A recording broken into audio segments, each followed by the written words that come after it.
Gestational diabetes ಅಂದ್ರೆ ಗರ್ಭಿಣಿಯಾಗಿದ್ದಾಗ ನಿಮ್ಮ blood sugar level ಹೆಚ್ಚಿಗೆ ಬಂದರೆ ಅದಕ್ಕೆ ಡಯಾಬಿಟಿಸ್ ಅಥವಾ ಪ್ರೆಗ್ನೆನ್ಸಿ ಫೇಸ್ನಾಗ ಬಂದಿರೋ ಕಾರಣ ಅದಕ್ಕೆ ಜೆಸ್ಟೇಷನಲ್ ಡಯಾಬಿಟಿಸ್ ಅಂತ ಕರೀತಾರೆ. ಸೊ ಜೆಸ್ಟೇಷನಲ್ ಡಯಾಬಿಟಿಸ್ ಬಂದದ, ನಿಮಗೆ ಡಯಾಬಿಟಿಸ್ ಆಗ್ಯದ, ಶುಗರ್ ಬಂದದ ಅಂದ ತಕ್ಷಣ ಹೆದರ್ಕೊಳ್ಳೋ ಅವಶ್ಯಕತೆ ಇಲ್ಲ, ಸ್ಟ್ರೆಸ್ ತಗೊಳ್ಳೋ ಅವಶ್ಯಕತೆನೂ ಇಲ್ಲ. ಬಿಕಾಸ್ ಸರಿಯಾದ ರೀತಿ ನೀತಿಯಿಂದ ಇದನ್ನು ಮ್ಯಾನೇಜ್ ಮಾಡಬಹುದು. ಇದರಿಂದ ಏನು ತೊಂದರೆಗಳು ಅಥವಾ ಬೇಬಿ ಮೇಲೆ ಏನು ರಿಸ್ಕ್ಸ್ ಆಗ್ತವ ಎಲ್ಲನೂ ಆಗದೇ ಇರೋ ರೀತಿ ತಡೆಗಟ್ಟಬಹುದು ಪ್ರಾಪರ್ ಆದ ಕೇರ್ ಹಾಗೂ ಮ್ಯಾನೇಜ್ಮೆಂಟಿಂದ. ನಾನು ನಿಮಗೆ ಗೊತ್ತಿರೋ ಹಾಗೆ ಲಾಸ್ಟ್ ವಿಡಿಯೋಯಿಂದ ಪ್ರೆಗ್ನೆನ್ಸಿಯಲ್ಲಿ ಕಾಡುವಂಥ ಕಾಂಪ್ಲಿಕೇಶನ್ಸ್ ಬಗ್ಗೆ ಮಾತಾಡತ್ತೀನಿ. ಪ್ರತಿಯೊಂದು ಕಾಂಪ್ಲಿಕೇಶನ್ನು ನಮ್ಮ ನ್ಯೂಟ್ರಿಷನ್ ಮುಖಾಂತರ ಯಾವ ರೀತಿ ಮ್ಯಾನೇಜ್ ಮಾಡ್ಕೋಬಹುದು ಅಂತ ಅನ್ನೋದನ್ನು ಪ್ರತಿ ವಿಡಿಯೋದಾಗ ಡೀಟೇಲ್ ಆಗಿ ಹೇಳತ್ತೀನಿ. ಲಾಸ್ಟ್ ವಿಡಿಯೋನಾಗ ನಾನು ಎನಿಮಿಯಾ ಬಗ್ಗೆ ಮಾತಾಡಿದ್ದೆ, ಅಂದ್ರೆ ಹಿಮೋಗ್ಲೋಬಿನ್ ಡ್ರಾಪ್ ಆದಾಗ ಪ್ರೆಗ್ನೆನ್ಸಿನಾಗ ಯಾವ ರೀತಿ ನೋಡ್ಕೋಬೇಕು ಅನ್ನೋದ್ರ ಬಗ್ಗೆ ಹೇಳಿದ್ದೆ. ಸೊ ಈ ಥರ ಪ್ರೆಗ್ನೆನ್ಸಿಯಲ್ಲಿ ಆಗುವಂಥ ಕಾಂಪ್ಲಿಕೇಶನ್ಸ್ ಎನಿಮಿಯಾ ಆಗಿರ್ಬೋದು, ಜೆಸ್ಟೇಷನಲ್ ಡಯಾಬಿಟಿಸ್ ಆಗಿರ್ಬೋದು ಅಥವಾ BP ಆಗಿರ್ಬೋದು, ಇದನ್ನೆಲ್ಲ ನಾವು ತಗೊಳ್ಳುವಂಥ ಆಹಾರದ ಮೂಲಕ ಅಥವಾ ನಾವು ನಮ್ಮನ್ನು ನಾವೇ ಮನೆಯಲ್ಲಿ ಯಾವ ರೀತಿ ಆರೈಕೆ ಮಾಡ್ಕೋತೀವಿ ಅನ್ನೋದ್ರ ಮೇಲೂ ಅದನ್ನು ಮ್ಯಾನೇಜ್ ಮಾಡೋದು ಅಥವಾ ಟ್ಯಾಕಲ್ ಮಾಡೋದು ಅಥವಾ ಪ್ರಿವೆಂಟ್ ಮಾಡೋದನ್ನು ಡಿಪೆಂಡ್ ಆಗಿರ್ತದೆ. ಸೊ ಅದ್ರ ಮೇಲೆ ಒತ್ತು ಕೊಟ್ಟು ಈ ವಿಡಿಯೋದಾಗ ನಾನು ಹೇಳ್ತೀನಿ. ಇದರ ಅರ್ಥ ನೀವು ಡಾಕ್ಟರ್ ಏನು ಸಪ್ಲಿಮೆಂಟ್ಸ್ ಕೊಡ್ತಿರ್ತಾರ ಅದನ್ನು ಮಿಸ್ ಮಾಡಬೇಕು ಅಂತಲ್ಲ. ಡಾಕ್ಟರ್ ಏನು ನಿಮಗೆ ಮೆಡಿಕೇಶನ್ಸ್ ಹೇಳಿರ್ತಾರ, ಅವ್ರೇನು ನಿಮಗೆ ಫಾಲೋ ಮಾಡಂತ ಹೇಳಿರ್ತಾರ ಅದನ್ನು ಕರೆಕ್ಟಾಗಿ ಫಾಲೋ ಮಾಡಬೇಕು. ಅದರ ಜೊತೆಗೆ ನಿಮ್ಮ ಆರೈಕೆ ಮನೆಯಲ್ಲಿ ಹೇಗಿರಬೇಕು ಮತ್ತು ನೀವು ತಗೊಳ್ಳುವಂಥ ಆಹಾರ ಹೆಂಗೆ, ಯಾಕಂದ್ರೆ ಆಹಾರವೇ ಮೊದಲ ಔಷಧಿ ಅಲ್ಲ. ಸೊ ಆಹಾರದ ಮೂಲಕ ನೀವು ಈ ಎಲ್ಲ ಕಾಂಪ್ಲಿಕೇಶನ್ಸ್ನ ಹೆಂಗೆ ಮ್ಯಾನೇಜ್ ಮಾಡ್ಬೋದು, ನ್ಯೂಟ್ರಿಷನಲ್ಲಿ ಹೆಂಗೆ ಫಿಕ್ಸ್ ಮಾಡ್ಬೋದು ಅನ್ನೋದನ್ನು ಹೇಳ್ತೀನಿ. ಡಾಕ್ಟರ್ ಕೊಡೋ ಸಪ್ಲಿಮೆಂಟ್ಸ್ ಅಥವಾ ಮೆಡಿಕೇಶನ್ಸ್ ಮತ್ತು ನೀವು ತಗೊಳ್ಳುವಂಥ ಆಹಾರ ಮತ್ತು ನಿಮ್ಮನ್ನು ನೀವೇ ಕೇರ್ ಮಾಡ್ಕೋ ರೀತಿ ಇವೆಲ್ಲನೂ ಜೊತೆಯಾಗಿ ಹೋಗಬೇಕು. ಅವಾಗ ಮಾತ್ರ ಈ ಥರದ ಕಾಂಪ್ಲಿಕೇಶನ್ಸ್ನ ಸರಿಯಾಗಿ ಮ್ಯಾನೇಜ್ ಮಾಡಬಹುದು. ಸೊ ಕಮ್ಮಿಂಗ್ ಬ್ಯಾಕ್, ಇವತ್ತಿನ ಟಾಪಿಕ್ ಜೆಸ್ಟೇಷನಲ್ ಡಯಾಬಿಟಿಸ್. ಇದು ನೀವು ಗರ್ಭಿಣಿ ಆದ 24ನೇ ವಾರದ ನಂತರ ಆಗುವಂಥ ಚಾನ್ಸಸ್ ಇರ್ತದೆ. ಅಂದರೆ usually second trimester or third ಟ್ರೈಮಿಸ್ಟರ್ನಾಗ ಜೆಸ್ಟೇಷನಲ್ ಡಯಾಬಿಟಿಸ್ ಆಗುವಂತಹ ಚಾನ್ಸ್ ಜಾಸ್ತಿ ಇರ್ತದೆ. ಈ ಜೆಸ್ಟೇಷನಲ್ ಡಯಾಬಿಟಿಸ್ ಯಾರ್ಯಾರಿಗೆ ಆಗ್ತದ, ಯಾರಿಗಾಗುವ ರಿಸ್ಕ್ ಜಾಸ್ತಿ ಇರ್ತದ ಅನ್ನೋದನ್ನೆಲ್ಲ ಹೇಳ್ತೀನಿ. ಅದಕ್ಕಿಂತ ಮುಂಚೆ ಇದು ನಾನೇನು ಜಾಸ್ತಿ ಸ್ವೀಟ್ಸ್ ತಿನ್ನಂಗಿಲ್ಲ ಅಥವಾ ನಂದು ಎಲ್ಲ ವೇಟ್ ನಂದೆಲ್ಲ ಡಯಟ್ ಎಲ್ಲ ಪ್ರಾಪರ್ ಆಗದ, ಸೊ ನನಗೂ ಏನು ಆಗೋ ಚಾನ್ಸ್ ಇಲ್ಲ ಅಂತ ಅನ್ಕೊಳ್ಳೋತ್ರನು ನೀವು ತಪ್ಪು ತಿಳ್ಕೊಳತ್ತೀರಿ. ಬಿಕಾಸ್ ಈ ಒಂದು ಜೆಸ್ಟೇಷನಲ್ ಡಯಾಬಿಟಿಸ್ ಆಗಕ್ಕೆ ಬಹಳಷ್ಟು ಕಾರಣಗಳವ. ಅವು ಯಾವ್ಯಾವು ಅಂತ ಅನ್ನೋದನ್ನ ಗೊತ್ತಾಗ್ಬೇಕಂದ್ರೆ ಪೂರ್ತಿಯಾಗಿ ವಿಡಿಯೋ ನೋಡ್ರಿ, ಸ್ಕಿಪ್ ಮಾಡ್ಲಾರ್ದ. ನಮಸ್ತೆ, ನಾನು ಗಂಗಾ. ನನ್ನ ಚಾನಲ್ ನಮಸ್ತೆ ಮಾಮ್ಸ್ ಕನ್ನಡ ವ್ಲಾಗ್ಸ್ಗೆ ಸ್ವಾಗತ ಎಲ್ಲರಿಗೂ. ಯೂಶುವಲಿ ಪ್ರೆಗ್ನೆನ್ಸಿಯಲ್ಲಿ ಕೆಲವೊಂದಿಷ್ಟು ಹಾರ್ಮೋನ್ಸ್ ಏನು ಇರ್ತದಲ್ಲ, ಅದು ಇನ್ಸುಲಿನ್ ಅನ್ನೋ ಹಾರ್ಮೋನ್ದು ಏನು ಆಕ್ಷನ್ ಇರ್ತದ ಅದನ್ನ ಬ್ಲಾಕ್ ಮಾಡ್ತದ. ಅವಾಗ ಶುಗರ್ ಹೈ ಆಗೋ ಚಾನ್ಸಸ್ ಇರ್ತದೆ, ಅಂದ್ರೆ ನಿಮಗೆ ಡಯಾಬಿಟಿಸ್ ಆಗೋ ಚಾನ್ಸಸ್ ಇರ್ತದೆ. ಸೊ ಈ ಪ್ರೆಗ್ನೆನ್ಸಿ ಹಾರ್ಮೋನ್ಸ್ ಮಾಡುವಂತ ಕಂಡೀಷನ್ಗೆ ಯಾವ ಗರ್ಭಿಣಿಗೆ ಡಯಾಬಿಟಿಸ್ ಹಿಸ್ಟ್ರಿನೇ ಇರಂಗಿಲ್ಲಲ್ಲ ಅವರಿಗೂ ಆಗೋ ರಿಸ್ಕ್ ಇದ್ದೇ ಇರ್ತದ. ಅದಕ್ಕೆ ಹೇಳಿದ್ನಲ್ಲ ನಾನು, ಇದು ನನಗೆ ಆಗಲ್ಲ ಅಂತ ತಿಳ್ಕೊಳಕ್ಕೆ ಆಗಂಗಿಲ್ಲ, ಬರುವ ಸಂಭವನೆ ಇರ್ತದ. ಹಂಗಂತ ಎಲ್ರಿಗೂ ಆಗ್ತು ಅಂತ ಹೇಳತ್ತಿಲ್ಲ. ಈ ಒಂದು ಕಾಂಪ್ಲಿಕೇಶನ್ಸಿಗೆ ನಾವು ಅವೇರ್ ಆಗಿರ್ಬೇಕಷ್ಟೇ. ಅವೇರ್ನೆಸ್ಗೋಸ್ಕರ ವಿಡಿಯೋ ಮಾಡ್ತಿದ್ದೀನಿ. ಅದ್ರ ಬದಲು ನೋಡ್ಬಿಟ್ಟು ಇವೆಲ್ಲ ಪ್ರಾಬ್ಲಮ್ ಆಗ್ತಾವಪ್ಪ ಅಂತಂದು ಉಲ್ಟಾ ಸ್ಟ್ರೆಸ್ ಮಾಡ್ಕೋಬಾಡ್ರಿ. ಈ ಥರದ್ ಒಂದು ಪ್ರಾಬ್ಲಮ್ ಆಗ್ಬಹುದು ಅನ್ನೋದು ಅವೇರ್ನೆಸ್ ಇರ್ಬೇಕು ನಿಮಗೆ. ಅವಾಗ ನಿಮ್ಮ ಕಡೆ ನೀವು ಗಮನ ಜಾಸ್ತಿ ಕೊಡ್ತಿರ್ತೀರಿ. ಆಮೇಲೆ ಏನಾದ್ರೂ ಆಗೋ ಮೊದಲು ಪ್ರಿವೆನ್ಷನ್ ಮೆಜರ್ಸ್ ತಗೊಂತಿರ್ತೀರಿ. ಸೊ ಅದೆಲ್ಲ ನಿಮ್ಮ ಡೆಲಿವರಿ ಫೇಸ್ ಅಲ್ಲಿ ನಿಮ್ಮ ಮಗುವಿನ ಆರೋಗ್ಯದಲ್ಲಿ ಹೆಲ್ಪ್ ಆಗ್ತದ. ಬಟ್ ಜೆಸ್ಟೇಷನಲ್ ಡಯಾಬಿಟಿಸ್ ಆಗ್ಯದ ಅಂದ ತಕ್ಷಣ ಅಥವಾ ಬಂದ್ರೆ ಹೆಂಗ್ ಮಾಡೋದು ಅಂತ ಸುಮ್ನೆ ಒತ್ತಡ ತಗೋಬೇಡ್ರಿ. ನಾ ಹೇಳ್ದಂಗ, ಯಾಕಂತಂದ್ರ ಬಂದ್ರು with proper management and care ಇಂದ ಹೆಲ್ದಿ ಬೇಬೀಸ್ ಡೆಲಿವರ್ ಮಾಡಬಹುದು. ಅದಕ್ಕೆ ಆ ಪ್ರಾಪರ್ ಮ್ಯಾನೇಜ್ಮೆಂಟ್ ಹೆಂಗಿರ್ಬೇಕು, ಕೇರ್ ಹೆಂಗಿರ್ಬೇಕು ಅಂತ ಹೇಳ್ತಾ ಹೋಗ್ತೀನಿ. ಅದಕ್ಕಿಂತ ಮುಂಚೆ ಈ ಡಯಾಬಿಟಿಸ್ ಆಗೋ ರಿಸ್ಕ್ ಯಾರಲ್ಲಿ ಹೆಚ್ಚಾಗಿ ಇರ್ತದ ಅನ್ನೋದನ್ನ ಹೇಳ್ತೀನಿ. ಫಸ್ಟ್, ನಿಮ್ಮ ಫ್ಯಾಮಿಲಿ ಹಿಸ್ಟ್ರಿ, ಅಂದ್ರೆ ಈಗ ನಿಮ್ಮ ಮಾಮ್ ಡ್ಯಾಡ್ ಅಥವಾ ಅಪ್ಪ ಅಜ್ಜಿ ಯಾರಿಗಾದ್ರೂ ಡಯಾಬಿಟಿಸ್, ನಿಮ್ಮ ಫ್ಯಾಮಿಲಿ ಹಿಸ್ಟ್ರಿಯಲ್ಲಿ ಡಯಾಬಿಟಿಸ್ ಇತ್ತು ಅಥವಾ ನಿಮ್ಮ ತಾಯಿ ಅವರಿಗೆ ಅವ್ರ ಪ್ರೆಗ್ನೆನ್ಸಿ ಟೈಮ್ನಾಗ ಅವ್ರಿಗೆ ಡಯಾಬಿಟಿಸ್ ಆಗಿತ್ತು ಅಂತಂದ್ರೆ ಈ ತರ ಒಂದು ಫ್ಯಾಮಿಲಿ ಹಿಸ್ಟ್ರಿ ಇದ್ದಾಗ ನಿಮಗೂ ಶುಗರ್ ಬರುವಂತಹ ರಿಸ್ಕ್ ಜಾಸ್ತಿ ಇರ್ತದೆ ಪ್ರೆಗ್ನೆನ್ಸಿ ಟೈಮ್ನಾಗ. ನೆಕ್ಸ್ಟ್ ಏನಂದ್ರೆ, ನೀವು ಪ್ರೆಗ್ನೆಂಟ್ ಆಗೋಕ್ಕಿಂತ ಮುಂಚೆ ಓವರ್ ವೇಟ್ ಆಗಿದ್ರಿ ಅಂತಂದಾಗ್ನು ಡಯಾಬಿಟಿಸ್ ಆಗೋ ರಿಸ್ಕ್ ಜಾಸ್ತಿ ಇರ್ತದ. ಇನ್ನ ಒಂದ್ ಏನಂದ್ರೆ PCOS ಅಥವಾ PCOD ಪ್ರಾಬ್ಲಮ್ ಇಂದ ಬಳಲ್ತಾ ಇದ್ದಿದ್ರಿ ನೀವು ಕನ್ಸೆಪ್ಷನ್ಗಿಂತ ಮುಂಚೆ ಅಂದಾಗ್ನು ನಿಮಗ ಈ ಡಯಾಬಿಟಿಸ್ ಪ್ರೆಗ್ನೆನ್ಸಿ ಟೈಮ್ನಾಗ ಬರೋ ರಿಸ್ಕ್ ಜಾಸ್ತಿ ಇರ್ತದ. ನೆಕ್ಸ್ಟ್ ನಿಮ್ ವಯಸ್ಸೇನಾದ್ರೂ 25 ಮೇಲಿತ್ತು ಅಥವಾ 30 ಮೇಲಿತ್ತು ಅಂತಂದಾಗ್ನು ಡಯಾಬಿಟಿಸ್ ಆಗೋ ರಿಸ್ಕ್ ಹೆಚ್ಚಾಗಿರ್ತದ. ಆಮೇಲೆ ನೀವು ಟ್ವಿನ್ಸ್ ಅಥವಾ ಟ್ರಿಪ್ಲೆಟ್ಸ್ ಕ್ಯಾರಿ ಮಾಡತ್ತಿದ್ರ ಅಂದ್ರೂ ನಿಮಗ ಡಯಾಬಿಟಿಸ್ ಆಗೋ ರಿಸ್ಕ್ ಜಾಸ್ತಿ ಇರ್ತದ. ನೆಕ್ಸ್ಟ್ ಸೆಡೆಂಟರಿ ಲೈಫ್ ಸ್ಟೈಲ್ ಅಂದ್ರೆ ಆಕ್ಟಿವಿಟಿನೇ ಇರಲ್ಲ ನಿಮ್ ಲೈಫ್ ಸ್ಟೈಲ್ ಅಲ್ಲಿ, ಆ ತರದ್ ಒಂದ್ ಲೈಫ್ ಸ್ಟೈಲ್, ಆಮೇಲೆ ಜಾಸ್ತಿ ಜಂಕ್ ಫುಡ್ ಎಲ್ಲ ತಿಂತಿರ್ತೀರಿ, ಆ ತರ ಸೆಡೆಂಟರಿ ಲೈಫ್ ಸ್ಟೈಲ್ ಏನಾದ್ರೂ ನಿಮ್ದಾಗಿತ್ತಂದ್ರ ನಿಮ್ಗ ಡಯಾಬಿಟಿಸ್ ಆಗೋ ರಿಸ್ಕ್ ಜಾಸ್ತಿನೇ ಇರ್ತದ. ಹಂಗಂತ ನೀವೇನಾದ್ರೂ ನಾವ್ ಏನೇನ್ ಕಂಡೀಷನ್ಸ್ ಹೇಳ್ದೆ ಯಾವ್ದು ಕ್ಯಾಟಗರಿದಾಗ ನಾವು ಬೀಳಂಗಿಲ್ಲ, ಸೊ ನನಗೇನು ಆಗ ರಿಸ್ಕ್ ಇಲ್ಲ ಅಂತ ಅನ್ಕೋಬಹುದು. ಬಟ್ ಹಂಗ ಅನ್ಕೊಂಡು ಇಗ್ನೋರ್ನು ಮಾಡ್ಬೇಡ್ರಿ. ಬಿಕಾಸ್ ಪ್ರೆಗ್ನೆನ್ಸಿ ಹಾರ್ಮೋನ್ಸ್ ನಿಮ್ಮ ದೇಹದಾಗ ಏನೇನೆಲ್ಲ ಚೇಂಜಸ್ ಮಾಡ್ತದೋ ಅದ್ರ ಪ್ರಕಾರ ನಿಮ್ ಬಾಡಿ ಕಂಡೀಷನ್ ಹೆಂಗ್ ಚೇಂಜ್ ಆಗ್ತದೋ ಅದ್ರ ಮೇಲೆ ಡಿಪೆಂಡ್ ಆಗ್ತದ. ಹಂಗಂತ ಇವೆಲ್ಲ ಕಂಡೀಷನ್ಸ್ ಇದ್ದವ್ರಿಗೂ ಕಂಪಲ್ಸರಿ ಎಲ್ಲರಿಗೆ ಆಗೇ ಆಗ್ತದ ಅಂತನೂ ಇಲ್ಲ. ಬಿಕಾಸ್ ಈಗ ನಾನು ಟ್ವಿನ್ಸ್ ಕ್ಯಾರಿ ಮಾಡತ್ತಿದ್ದೆ, ಹಂಗಂತ ನನಗೇನು ಡಯಾಬಿಟಿಸ್ ಆಗಿಲ್ಲ. ಸೊ ಹೇಳಕ್ ಬರಂಗಿಲ್ಲ. ನೀವು ನಾ ಹೇಳ್ದಂಗ ಸ್ವಲ್ಪ ಅವೇರ್ ಆಗಿರ್ರಿ, ಮತ್ತು ನೀವು ನ್ಯೂಟ್ರಿಷನಲ್ಲಿ ಕರೆಕ್ಟ್ ಆಗಿ ನಿಮ್ಮ ಲೈಫ್ ಸ್ಟೈಲ್ ಪ್ರೆಗ್ನೆನ್ಸಿ ಫೇಸ್ನಾಗ ಮ್ಯಾನೇಜ್ ಮಾಡ್ತಾ ಇದ್ರೆ ಇದನ್ನ ಪ್ರಿವೆಂಟ್ ಮಾಡಬಹುದು.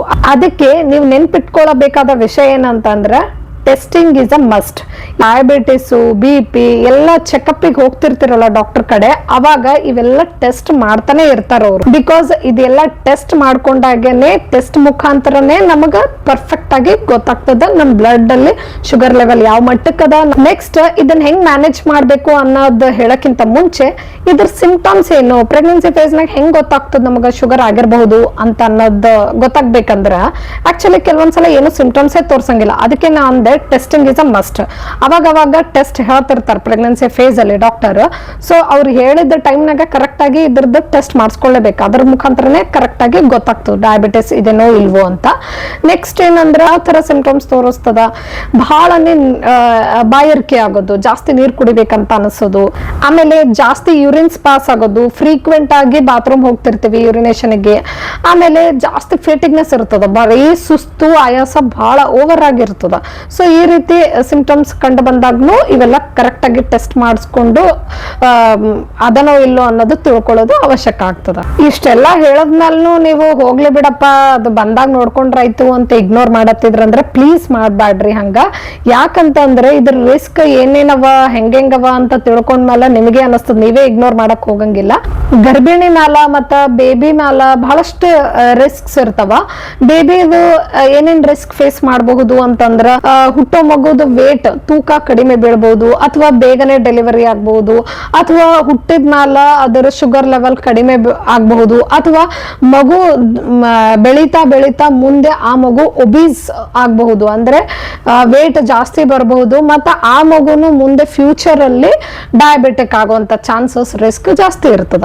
ನೆಕ್ಸ್ಟ್ ಗರ್ಭಿಣಿ ಆಗುವವಳಿಗೆ ಏನೆಲ್ಲ ತೊಂದರೆಗಳಾಗ್ತವಂದ್ರ, ಗರ್ಭಿಣಿ ಆಗುವವಳದು ಡೆಲಿವರಿ ಆದ್ಮೇಲೆ ಅವಳು BP ಹೆಚ್ಚಿಗೆ ಆಗ್ಬಹುದು, ಹೈ BP ಆಗ್ಬಹುದು. ಆಮೇಲೆ ಮುಂದೆ ಒಂದ್ ಸ್ವಲ್ಪ ದಿನ ಆದ್ಮೇಲೆ ಅವಳಿಗೆ ಟೈಪ್ 2 ಡಯಾಬಿಟಿಸ್ ಆಗೋ ರಿಸ್ಕ್ನು ಜಾಸ್ತಿ ಇರ್ತದ. ಮತ್ತೆ ಜೆಸ್ಟೇಷನಲ್ ಡಯಾಬಿಟಿಸ್ ಆದಾಗ ಸ್ವಲ್ಪ C-ಸೆಕ್ಷನ್ ಆಗೋ ರಿಸ್ಕ್ನು ಜಾಸ್ತಿ ಇರ್ತದ.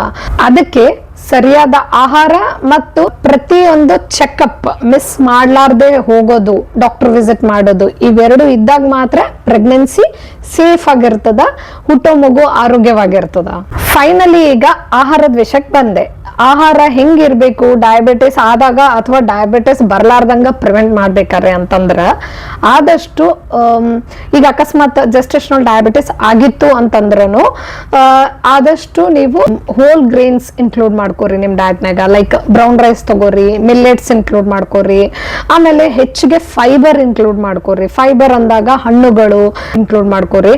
ಆಮೇಲೆ ಪ್ರೋಟೀನ್ ರಿಚ್ ಪ್ರತಿಯೊಂದು ಮೀಲಲ್ಲೂ ಒಂದು ಪೋರ್ಷನ್ ಪ್ರೋಟೀನ್ ರಿಚ್ ಫುಡ್ ಇರಲೇಬೇಕು. ಲೈಕ್ ಎಗ್, ಟೋಫು, ಪನೀರು, ಮತ್ತೆ ಮೀಟ್, ದಾಲ್, ಸ್ಪ್ರೌಟ್ಸ್, ಮೊಳಕೆ ಕಾಳುಗಳು, ಇದನ್ನೆಲ್ಲ ಇನ್ಕ್ಲೂಡ್ ಮಾಡ್ಕೋರಿ. ಇದ್ರ ಜೊತೆಗೆ ಹೆಲ್ದಿ ಫ್ಯಾಟ್ಸ್, ಆರೋಗ್ಯಕರವಾದ ಫ್ಯಾಟ್ಸ್ ಇನ್ಕ್ಲೂಡ್ ಮಾಡ್ಕೋರಿ. ಲೈಕ್ ನಟ್ಸ್ ಅಂದ್ರೆ ಬಾದಾಮ್, ಕಾಜು, ಅಕ್ರೂಟ್, ಕಿಶ್ಮಿಶ್, ಆಪ್ರಿಕಾಟ್, ಮತ್ತೆ ಸೀಡ್ಸ್ ಅಂದ್ರೆ ಕಲ್ಲಂಗಡಿ ಹಣ್ಣಿನ ಬೀಜಗಳು, ಸನ್ಫ್ಲವರ್ ಸೀಡ್ಸ್, ಇದನ್ನೆಲ್ಲಾನು ಚಂದ ಇನ್ಕ್ಲೂಡ್ ಮಾಡ್ಕೊಂಡಾಗ ಡಯಾಬಿಟಿಸ್ ಆಗ್ಲಾರ್ದಂಗೆ ಪ್ರಿವೆಂಟು ಮಾಡ್ತದ. ಪ್ಲಸ್ ಡಯಾಬಿಟಿಸ್ ಆದಾಗ ಶುಗರ್ ಲೆವೆಲ್ನು ಮ್ಯಾನೇಜ್ ಮಾಡ್ತದ. ಬರೀ ಏನ್ ತಿನ್ಬೇಕು ಅನ್ನೋದು ಅಷ್ಟೇ ಮ್ಯಾಟರ್ ಆಗಲ್ಲ, ಯಾವುದನ್ನ ಅವಾಯ್ಡ್ ಮಾಡಬೇಕು, ಹಾಗೆ ಯಾವ ರೀತಿ ಯಾವ ಕ್ರಮದಲ್ಲಿ ತಿನ್ಬೇಕು ಅನ್ನೋದನ್ನು ಬಹಳನೇ ಮ್ಯಾಟರ್ ಆಗ್ತದ. ಲೈಕ್ ಯಾವ್ದನ್ನ ಅವಾಯ್ಡ್ ಮಾಡಬೇಕು ಅನ್ನೋ ವಿಷಯಕ್ಕೆ ಬಂದಾಗ ಆದಷ್ಟು ಸಕ್ಕರೆ ಉಳ್ಳುವಂತ ಎಲ್ಲ ಪದಾರ್ಥಗಳು ಅವಾಯ್ಡ್ ಮಾಡ್ರಿ, ಸಕ್ಕರೆನೇ ಅವಾಯ್ಡ್ ಮಾಡ್ರಿ. ನೆಕ್ಸ್ಟ್ ಜ್ಯೂಸಸ್ ಅವಾಯ್ಡ್ ಮಾಡ್ರಿ, ಯಾಕಂದ್ರೆ ಒಂದ್ ಜ್ಯೂಸ್ ಪ್ರಿಪೇರ್ ಮಾಡಕ 2 ಹಣ್ಣುಗಳು ಬಳಸಿರ್ತಾರ. ಸೊ ಶುಗರ್ ಹೆಚ್ಚಿಗೆ ಇರ್ತದ. ಜ್ಯೂಸ್ ಆದಷ್ಟು ಬೇಗ ಅಬ್ಸರ್ವ್ ಆಗ್ತದೆ ಬಾಡಿನಾಗ, ಸೊ ಶುಗರ್ ಲೆವೆಲ್ ಬೇಗ ಇನ್ಕ್ರೀಸ್ ಆಗ್ತದೆ. ಹಾಗಾಗಿ ಕ್ಯಾನ್ಡ್ ಜ್ಯೂಸಸ್ ಅಂತ ಫಸ್ಟೇ ಅವಾಯ್ಡ್ ಮಾಡ್ರಿ, ಪ್ಯಾಕೇಜ್ಡ್ ಜ್ಯೂಸಸ್ನು ಅವಾಯ್ಡ್ ಮಾಡ್ರಿ. ಅಲ್ಲಿ ಲೇಬಲ್ ಇತ್ತು ನೋ ಶುಗರ್ ಅಂದ್ರೂ ಅದನ್ನ ತಗೋಬೇಡ್ರಿ, ಬಿಕಾಸ್ ಹಣ್ಣುಗಳಲ್ಲಿ ನ್ಯಾಚುರಲ್ ಶುಗರ್ ಇರ್ತದ. 1 ಪ್ಯಾಕೆಟ್ ಜ್ಯೂಸ್ ಮಾಡಕ 2 ಹಣ್ಣರೇ ಬಳಸಿರ್ತಾರೆ. ಸೊ ಅದು ಮತ್ತೆ ನಿಮ್ದು ಶುಗರ್ ಸ್ಪೈಕ್ ಮಾಡ್ತದ. ಅದರಲ್ಲೂ ಜೆಸ್ಟೇಷನಲ್ ಡಯಾಬಿಟಿಸ್ ಆಗಿತ್ತಂದ್ರೂ ಈ ತರ ಜ್ಯೂಸಸ್ ನ ಅವಾಯ್ಡ್ ಮಾಡ್ರಿ. ನೆಕ್ಸ್ಟ್ ವೈಟ್ ರೈಸ್ ಜಾಸ್ತಿ ಬಹಳ ಕ್ವಾಂಟಿಟಿಯಲ್ಲಿ ತಗೋಬೇಡ್ರಿ, ಲಿಮಿಟ್ ಮಾಡ್ರಿ ಅದ್ರ ಕ್ವಾಂಟಿಟಿ. ಆಮೇಲೆ ಮೈದಾ ಇರುವಂತಹ ಆಹಾರ ಪದಾರ್ಥಗಳು ಅವಾಯ್ಡ್ ಮಾಡ್ರಿ. ಆಮೇಲೆ ಸ್ನಾಕ್ಸ್, ಪ್ಯಾಕ್ಡ್ ಇರುವಂತಹ ಸ್ನಾಕ್ಸ್ ಗಳನ್ನು ಅವಾಯ್ಡ್ ಮಾಡ್ರಿ. ಇದ್ರ ಜೊತೆಗೆ ಆಹಾರ ಪದ್ಧತಿ ಅಥವಾ ಕ್ರಮ ಹೆಂಗಿರ್ಬೇಕು ಅಂದ್ರೆ ನಾವು ತಗೊಳ್ಳುವಂತ ಆಹಾರದ ಕ್ವಾಂಟಿಟಿ ಯಾವ ರೀತಿಯಲ್ಲಿ ಇರಬೇಕು, ಮತ್ತೆ ಯಾವ ಟೈಮ್ ಅಲ್ಲಿ ತಗೋತೀವಿ, ಎಷ್ಟು ಟೈಮ್ ಗ್ಯಾಪ್ ಅಲ್ಲಿ ನಾವು ಆಹಾರ ಸೇವನೆ ಮಾಡ್ತಿರ್ತೀವಿ ಅನ್ನೋದನ್ನು ಬಹಳನೇ ಇಂಪಾರ್ಟೆಂಟ್ ಆಗ್ತದೆ ಜೆಸ್ಟೇಷನಲ್ ಡಯಾಬಿಟಿಸ್ ಆದಾಗ. ಅದಕ್ಕೆ ಆಹಾರ ಪದ್ಧತಿ ಕ್ರಮ ಹೆಂಗಿರ್ಬೇಕಂತಾನು ಹೇಳ್ತೀನಿ. ಆಕ್ಚುಲಿ ಒಮ್ಮೆ ಹೊಟ್ಟೆ ತುಂಬಾ ತಿನ್ನಕ್ ಹೋಗ್ಬೇಡ್ರಿ, ಸ್ಮಾಲ್ ಮೀಲ್ಸ್ ಫ್ರೀಕ್ವೆಂಟ್ ಆಗಿ ತಗೋರಿ. ಇದರಿಂದ ಶುಗರ್ ಲೆವೆಲ್ ಅಲ್ಲಿ ಎಕ್ದಮ್ ಸ್ಪೈಕ್ ಕಾಣಿಸಂಗಿಲ್ಲ. ಹಂಗಾಗಿ ಸ್ವಲ್ಪನೇ ತಗೋಬೇಕು, 1-2 ತಾಸಿಗೊಮ್ಮೆ ಏನಾದ್ರೂ ತಿಂತಾ ಇರ್ಬೇಕು, ಬಹಳ ತನ ಖಾಲಿ ಹೊಟ್ಟೆನೂ ಬಿಡಬಾರ್ದು. Remember, small but frequent meals. ಆಮೇಲೆ ಯಾವುದೇ ರೀತಿ ಮೀಲ್ಸ್ ನ ಸ್ಕಿಪ್ ಮಾಡಬೇಡ್ರಿ. ನಾನಲ್ಲ, ಹೊಟ್ಟೆ ಬಹಳ ಹೊತ್ತು ಖಾಲಿ ಬಿಡಬೇಡ್ರಿ, ಅಥವಾ ಯಾವ್ದಾದ್ರು ಮೀಲ್ಸ್ ಸ್ಕಿಪ್ ಮಾಡಿದ್ರೆ ನಡೀತದ, ಬರೀ ಏನಾರ ಒಂದ್ ಸ್ನಾಕ್ಸ್ ತಿನ್ಕೊಂಡಿರ್ತೀನಿ ಅಂತ ಆ ರೀತಿ ಮಾಡ್ಬೇಡ್ರಿ. ಹಂಗ್ ಮಾಡಿದಾಗ್ಲೂ ಶುಗರ್ ಲೆವೆಲ್ ಇನ್ಕ್ರೀಸ್ ಆಗ್ತದ. ಮತ್ತ ರಾತ್ರಿ ಹೊತ್ತು ಊಟ ಬಹಳ ಬೇಗನೆ ಮಾಡ್ರಿ, ಮತ್ತ ಆದಷ್ಟು ಲೈಟ್ ಆಗಿರ್ಲಿ ರಾತ್ರಿ ಊಟ. ಮತ್ತೆ ಇನ್ನ ಒಂದು ಇಂಪಾರ್ಟೆಂಟ್ ಟಿಪ್ ಹೇಳ್ತೀನಿ, ಏನಂದ್ರ ನಿಮ್ಮ ಬ್ರೇಕ್ಫಾಸ್ಟ್ ಅಲ್ಲಿ ಆದಷ್ಟು ಜ್ಯೂಸಸ್, ಹಾಲು ಇದನ್ನೆಲ್ಲ ಅವಾಯ್ಡ್ ಮಾಡ್ರಿ.